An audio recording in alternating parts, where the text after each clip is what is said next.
Hey guys, welcome. Today I have something really exciting to share. This is our brand new razor from the workshop. This is batch 2. And look, yeah, this is a razor. This takes a half DE blade. I'm gonna show you all about how it works and how it functions, but first I wanna go into the kind of philosophy behind it and talk a bit more about the workshop.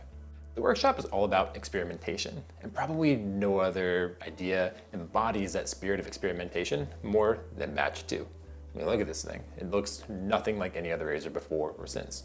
And that's intentional. This was all about a design challenge. How can we upend traditional razor design and create a functional shaving product that looks like nothing before it? And so we came up with batch 2. But during the design process, we found out that batch 2 is actually not just about aesthetics and looking different and upending the norms. It's also quite functional. We actually stumbled into a lot of functionality and versatility. This is a real product and it works really well, surprisingly well. I actually love it. We're gonna go into that later on in the video, talk about the versatility, the function, how to use it. We'll also do a top-down, go over the details, I'll show you it up close, and we'll talk about how you can actually use this razor. All right, so here it is, batch 2. Now when you first look at this, you're gonna notice a few things about it. First is this beautiful nickel finish. Now every batch razor is machined from 2 pieces of 6061 aluminum. And you have a magnetic closure, which I'll go into in a second. On the back side here, we have laser engraved batch 2. It just looks really beautiful, tasteful. And the finish is smooth, kind of like an iPhone type finish. And we learned a lot about finishing aluminum and nickel finishing. Now the reason we chose nickel is twofold. One, the reason we chose nickel is twofold. One, it's a lot stronger, more robust, way more scratch resistant than anodization. And it looks really great as well. And the second reason is performance. Nickel has incredible glide characteristics, much better than anodized aluminum. And so this thing is really slick and feels beautiful gliding across the skin. Really, really good glide on this razor. Now let's go into the function. So again, this razor is a half DE single edge. We'll show you how to do that in a second. To open it, let's see if we can get it to focus.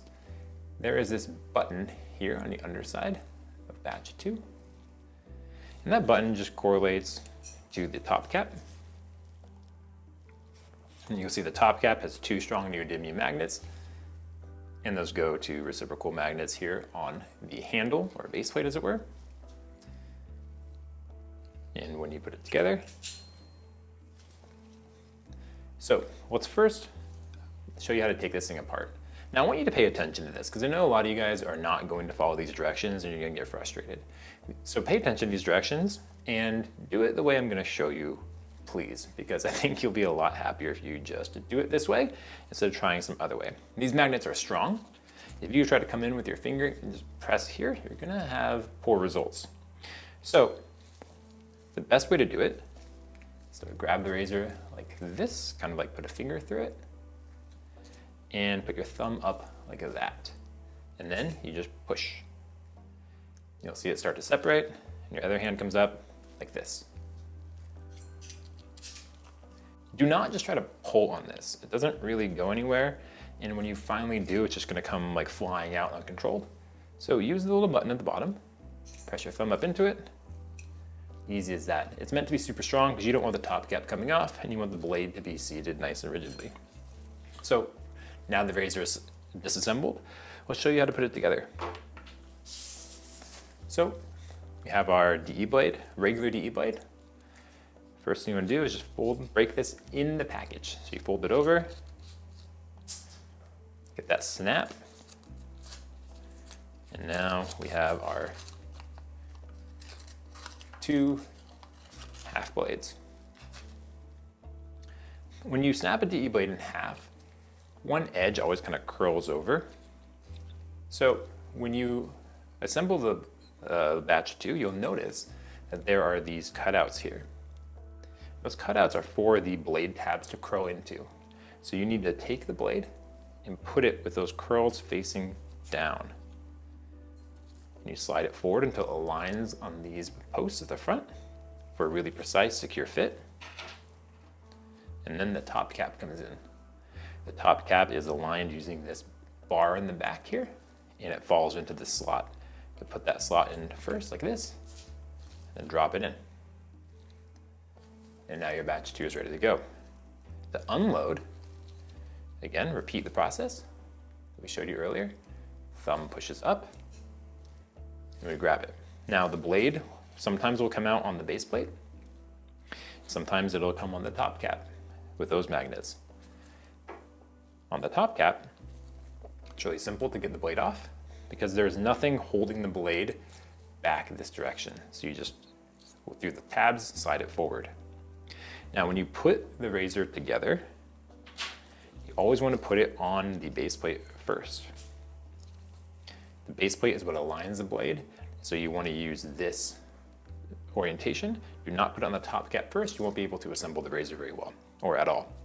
If the blade, when you remove the top cap, is stuck on the base plate, we have this little channel here in the back. You just put a finger or fingernail in, and it pops right out. Super simple, and very easy to do, very robust. Now, let's talk about the shave. So, batch 2 already has a lot of experimentation going on with it, right? We have this incredibly new platform, we have a new material, and so we didn't want the shave to be an experiment too. That's just too many variables. We want to focus on the one thing we know well, and the rest can all be the variables. And so we based the shaving geometry off of the Era Level 3. That means this razor is pretty middle of the road in terms of aggressiveness or efficiency. It has a small amount of blade feel, and it is super smooth, easy to use. This is not a razor that is meant to be Blackbird-like. This is a razor that anyone can pick up and use and get great results with. It's not incredibly mild, but it's not super aggressive. So if you like a Merkur 34C, that kind of thing, this is for you. This is just a really pleasure to use, and the smoothness from the nickel finish adds a really great glide, and it's just been honestly a joy to use. All right, with batch 2, you have a lot of different ways to grip this thing. It's one of the beautiful parts of this product, and one of the things that I really love about it. It actually makes traditional cylindrical handles feel a bit silly. And so I'm going to show you a few of those grips and why they're versatile and why they're functional. I think the standard grip is probably something like this. Probably just squeezing it the way you might expect, maybe a finger on the backside for pressure. And that just gives you incredible control, and that's kind of probably gonna be your standard grip. You can also put a finger down here on the bottom, and that can kind of stabilize the shave. Here's a grip that I think is actually very cool. It's kind of 2 fingers, maybe 1, some form of this through the middle, and that gives you really nice control. It makes it impossible for the razor to slip out. And I think it's gonna be really good for places that are hard to reach. You know, over the head, maybe the neckline, and even your legs or your body. Wherever you want to shave, I think this gives you really good control. It's also nice for going up against the grain on the neck. It's just kind of a very natural position and gives you really nice control. And one of the really nice parts about having a square razor is that it never rotates in your hand unless your hand rotates too. That's something that I've come to really appreciate and kind of dislike about traditional handles. That cylindrical nature means you always have to be holding it just right. With this, you always know exactly the angle that you're holding it, and it only changes when you change your hand. Other good grips that I like to use are just holding it from the side like this. And this gives you really nice across the grain shaving in both directions. And there's just a lot of ways to hold this thing. You have a lot of good pressure you can add here because it's an aluminum razor, so you're gonna want to add some pressure. And ultimately, the way you hold it, I've tried all different types. I think you're just gonna have to play with it. We could sit here all day long and talk about all the different grips. The point is, there are a lot of different ways to try this thing. I definitely recommend this one for anything involving reach, and this one for your standard setup. From there, you're gonna wanna explore this thing and experiment with it. I expect you guys are gonna teach me a lot about how to use this razor in ways that I haven't used it yet. All right, I'm excited to see what you guys think about this one. This is a real razor, but I know it's gonna be controversial. It's not a meme or a joke, it's a design take. And the goal here is design. It's to push the boundaries, but don't be fooled. This is an incredibly useful product. It's come to be one of my top favorites. And I'm just really excited to see what you guys think. So whether you love it, whether you hate it, I know you have an opinion on it, and I want to hear it. Share it below. And once you guys get your hands on it, I can't wait to see your feedback over the next few weeks. Thanks again, and we'll see you in the next one.